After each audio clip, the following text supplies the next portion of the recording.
Blueprint to financial FREDOM chapter 3 part 9 compounding long term wealth creation. नमस्कार दोस्तों, blueprint to financial freedom के chapter 3 के part 9 में आपका स्वागत है। पिछले पार्ट में हमने investing framework, asset allocation, diversification और गोल बेस्ड इन्वेस्टिंग को समझा। अब हम फाइनेंशियल फ्रीडम के एक बहुत पावरफुल कॉन्सेप्ट को समझेंगे, कंपाउंडिंग। अगर आप कंपाउंडिंग को सही तरीके से समझ लेते हैं तो आपको यह समझ आएगा कि वेल्थ क्रिएशन केवल ज्यादा पैसा इन्वेस्ट करने का खेल नहीं है। इसमें टाइम, कंसिस्टेंसी और डिसिप्लिन की भी बहुत बड़ी भूमिका होती है। एक, कंपाउंडिंग क्या है? कंपाउंडिंग का सरल अर्थ है आपके इन्वेस्टमेंट से मिलने वाला रिटर्न आगे चलकर आपके लिए अतिरिक्त रिटर्न कमाने में योगदान देता है। मान लीजिए आपने 1 लाख रुपए इन्वेस्ट किए और उस पर रिटर्न मिला। अगर उस रिटर्न को निकालने के बजाय इन्वेस्टमेंट में रहने दिया जाता है तो आगे की ग्रोथ केवल आपके ओरिजिनल कैपिटल पर नहीं बल्कि पहले से जुड़ी ग्रोथ पर भी हो सकती है। यही कंपाउंडिंग का बेसिक कॉन्सेप्ट है। 2, टाइम सबसे बड़ा फैक्टर क्यों है? कंपाउंडिंग को सबसे ज्यादा ताकत टाइम से मिलती है। अगर आप लंबे समय तक इन्वेस्ट करते हैं तो आपके इन्वेस्टमेंट को ग्रोथ और री इन्वेस्टमेंट के लिए ज्यादा समय मिल सकता है।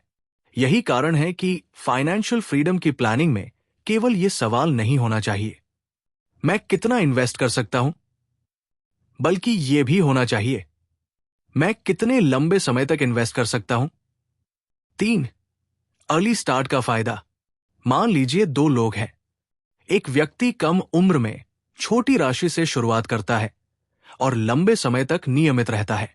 दूसरा व्यक्ति कई साल बाद बड़ी राशि से शुरुआत करता है। अगर बाकी परिस्थितियां समान हो तो पहले व्यक्ति को टाइम का फायदा मिल सकता है। इसलिए शुरुआत करने के लिए हमेशा परफेक्ट फाइनेंशियल सिचुएशन का इंतजार करना जरूरी नहीं है। छोटी शुरुआत भी एक शुरुआत है। 4, रेगुलर इन्वेस्टमेंट की शक्ति। कंपाउंडिंग का फायदा केवल एक बड़ी राशि इन्वेस्ट करने से नहीं आता। रेगुलर इन्वेस्टिंग भी महत्वपूर्ण हो सकती है।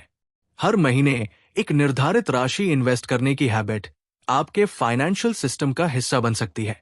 उदाहरण के लिए 5,000 रुपए प्रति महीना, फिर इनकम बढ़ने पर 7,000 रुपए, बाद में 10,000 रुपए। इस तरह आपकी इन्वेस्टमेंट कैपेसिटी समय के साथ बढ़ सकती है। ध्यान रखें कि एक्चुअल रिटर्न्स मार्केट और इन्वेस्टमेंट पर निर्भर करते हैं।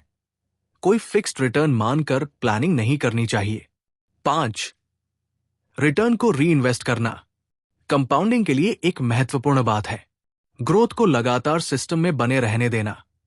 अगर हर बार इन्वेस्टमेंट से मिलने वाला रिटर्न निकाल लिया जाए और उसे आगे ग्रो होने का अवसर न मिले तो कंपाउंडिंग का प्रभाव कम हो सकता है।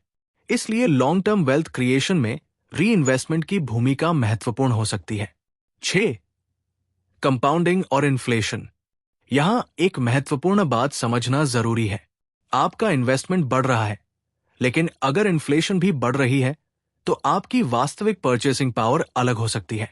मान लीजिए आज 10 लाख रुपए से आप एक निश्चित लाइफस्टाइल चला सकते हैं।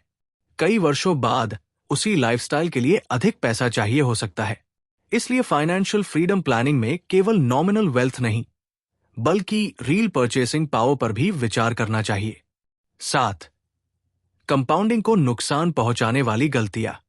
कंपाउंडिंग लंबे समय तक काम कर सकती है, लेकिन कुछ गलतियां इसकी ग्रोथ को प्रभावित कर सकती है। बार बार इन्वेस्टमेंट बदलना, हर मार्केट मूवमेंट पर पोर्टफोलियो बदलना, पैनिक सेलिंग, मार्केट गिरने पर डर कर लॉन्ग टर्म इन्वेस्टमेंट बेच देना, अननेसेसरी विड्रॉल्स, बार बार लॉन्ग टर्म इन्वेस्टमेंट से पैसा निकालना, हाई कॉस्ट इन्वेस्टमेंट्स, अनावश्यक फीस और कॉस्ट्स लॉन्ग टर्म रिटर्न्स को प्रभावित कर सकते हैं। लैक ऑफ डिसिप्लिन, कुछ महीने इन्वेस्ट करना और फिर लंबे समय तक रोक देना। इसलिए consistency is more important than excitement. 8, compounding का सिंपल फॉर्मूला।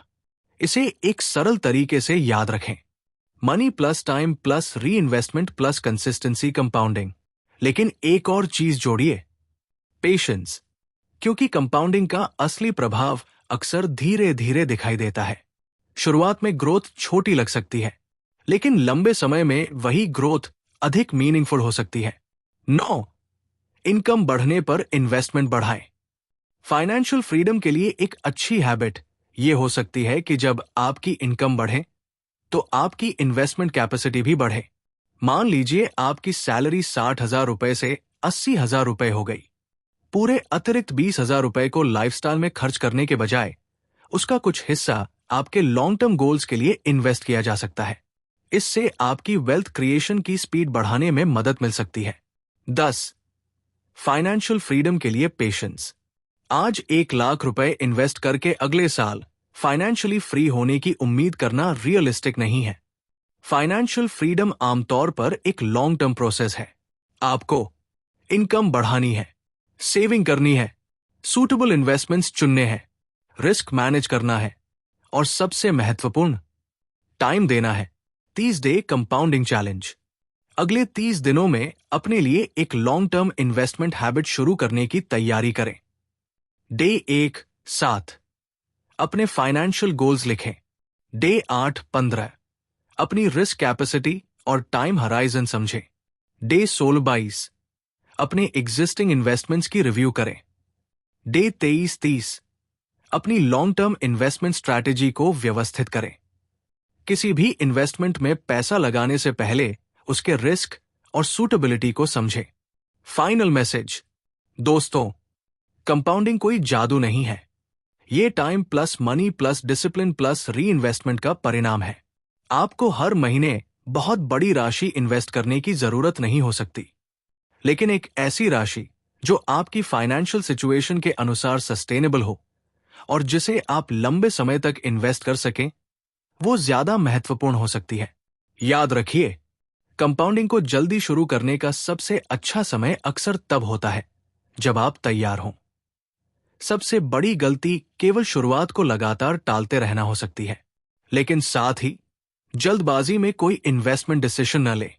पहले समझें, फिर प्लान बनाएं, फिर कंसिस्टेंटली फॉलो करें।